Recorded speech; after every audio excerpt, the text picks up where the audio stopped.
Hala, tunay nga, gasolina nagmahal na mga kamosang, aray ko.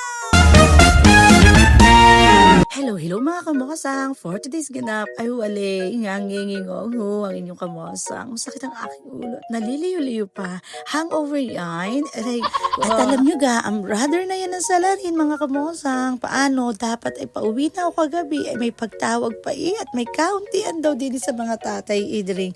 Di na ako nakatanggi.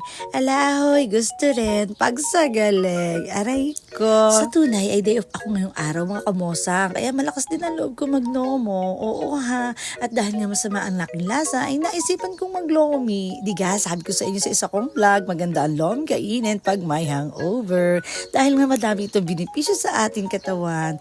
Hala, sige, bigyan mo ng justice ang pagiging tumador mo kamosang.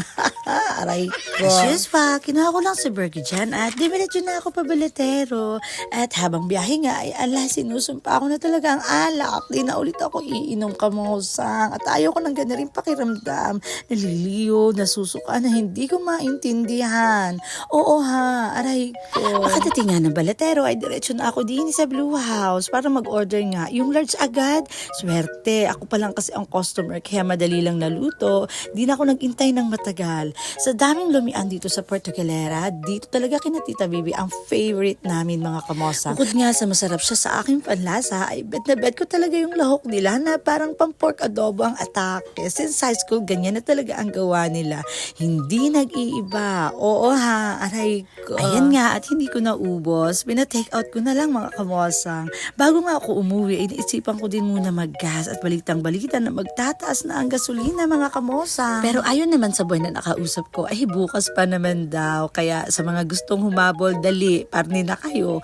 Nasa 15 pesos daw ang itataas ng gasolina mga kamosang ha. Oo, aray ko. Nang makauwi nga ako ng Sabang, ay matik mga kamosang, bumalik muli ako sa pagtulog. Hapon na nung ako'y nagising at ari nga, lumabas ako sa baywalk para naman makapagpahangin. Ay ang mga lumot paghapon ay sargan-sargan na naman din sa aming lugar. Day of Bilay, nakikita mo kung gaano kadami ang turista pag ganaring hapon din sa Sabang Baywalk. Yun lang. Salamat po sa panonood mga kamosang ha. And see you on our next vlog. Bye!